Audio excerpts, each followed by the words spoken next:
بسم اللہ الرحمن الرحیم۔ السلام علیکم ناظرین، آپ دیکھ رہے ہیں ہمارا YouTube channel voice of Asif official. ناظرین، آج کی اس ویڈیو میں ہم آپ کو بادشاہ دقیانوس اور اصحاب کاف کے بارے میں بتائیں گے۔ اصحاب کاف یعنی غار والے اصحاب۔ ناظرین، روم کے شہر افسوس میں ایک ظالم بادشاہ دقیانوس کی حکومت تھی۔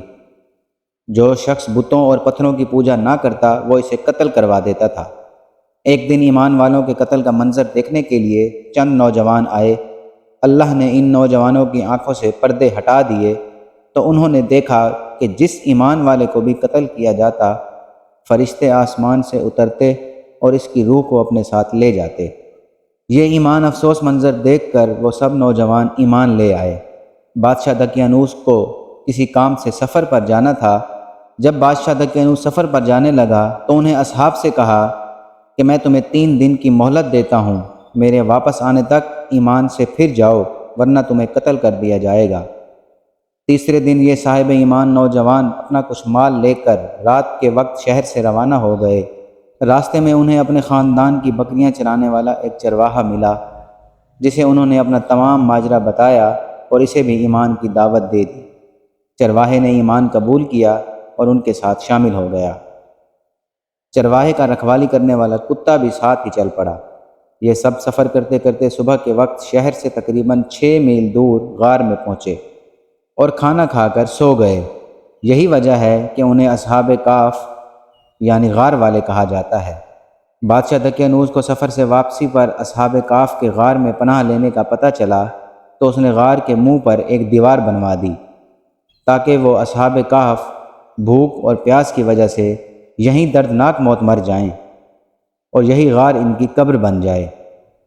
جس حکومتی ملازم کو یہ کام دیا گیا اس نے اصحاب کاف کے نام، تعداد اور ان کا پورا واقعہ ایک عمدہ قسم کی دھات جسے سیسا کہا جاتا ہے، سیاہی مائل نیلے رنگ کی دھات جس سے بندوق کی گولیاں اور چھرے وغیرہ بنائے جاتے ہیں، اسے بنی تختی پر لکھوایا اور اسے ایک تانبے کے صندوق میں بند کر کے دیوار کی بنیادوں میں رکھوا دیا۔ اصحاب کاف تقریباً 309 سال تک مکمل سوئے رہے۔ اسی دوران کسی بھی آواز کے سبب ایک لمحے کے لیے بھی بیدار نہ ہوئے۔ اس عرصہ میں کئی بادشاہ آئے اور گئے، یہاں تک کہ ایک نیک دل بادشاہ بیداروس کی حکومت آ گئی۔ اس کے زمانے میں کئی فتنے اٹھے، جن میں سے ایک یہ بھی تھا کہ مرنے کے بعد دوبارہ زندہ ہونے اور قیامت آنے کا کچھ لوگ انکار کرنے لگے تھے۔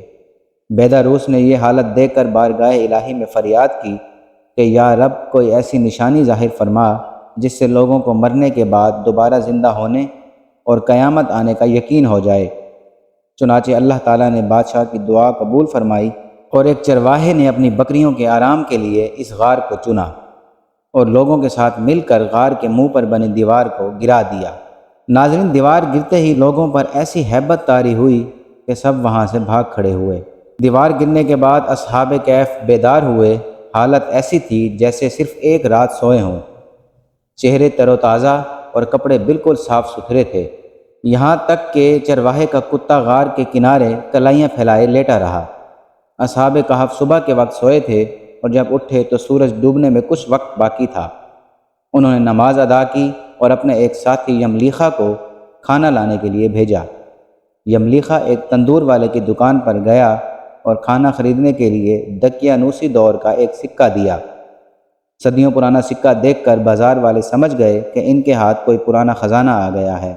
وہ یملیخا کو لے کر حاکم کے پاس پہنچے۔ اس نے پوچھا، خزانہ کہاں ہے؟ یملیخا بولے، یہ خزانہ نہیں، ہمارا اپنا پیسہ ہے۔ حاکم کہنے لگا، یہ کیسے ممکن ہے؟ یہ سکہ 300 سال پرانا ہے، ہم نے تو کبھی یہ سکہ نہیں دیکھا۔ یملیخا بولے، دقیانوس بادشاہ کیسا ہے؟ حاکم بولا، آج کل اس نام کا کوئی بادشاہ نہیں ہے، سینکڑوں سال پہلے اس نام کا ایک کافر بادشاہ ہو گزرا ہے۔ یملیخا نے کہا، کل ہی تو ہم دقیانوس سے اپنی جان بچا کر غار میں چھپے تھے۔ اگر تمہیں یقین نہیں آتا تو میرے ساتھ چلو، میں تمہیں اپنے ساتھیوں سے ملواتا ہوں۔ حاکم اور کئی لوگ غار کی طرف چل پڑے۔ غار میں موجود اصحاب نے جب لوگوں کی آواز سنی تو سمجھے کہ یملیخا پکڑے گئے ہیں اور دقیانوسی فوج انہیں پکڑنے آ رہی ہے۔ یملیخا نے غار میں پہنچ کر ساتھیوں کا سارا ماجرا بتایا۔ حاکم نے غار کے کنارے صندوق دیکھا تو اسے کھلوایا۔ اندر سے ایک تختی ملی جس پر اصحاب کہف کا سارا حال لکھا تھا۔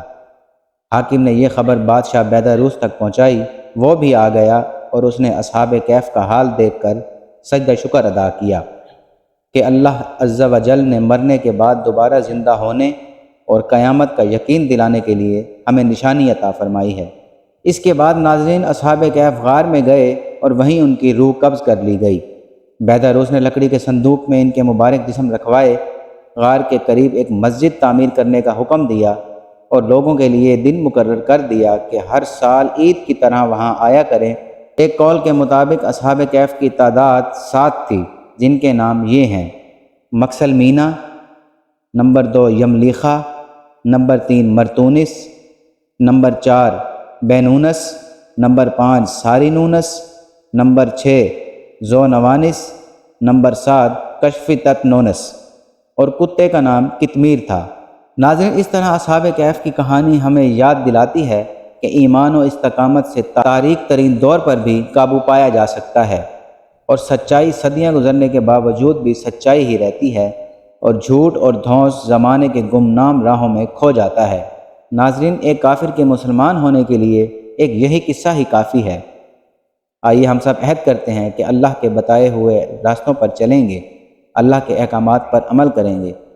ناظرین اس امید کے ساتھ ہمیں اجازت دیجیے کہ ہماری ویڈیو آپ کو پسند آئی ہوگی۔ امید کرتے ہیں کہ ہماری ویڈیو کو لائک کریں گے، شیئر کریں گے اور ہمارے چینل کو سبسکرائب بھی ضرور کریں گے۔ انشاءاللہ بہت جلد آپ کی خدمت میں حاضر ہوں گے ایک نئی اسلامی معلوماتی ویڈیو کے ساتھ۔ تب تک کے لیے اجازت دیجیے۔ اللہ حافظ۔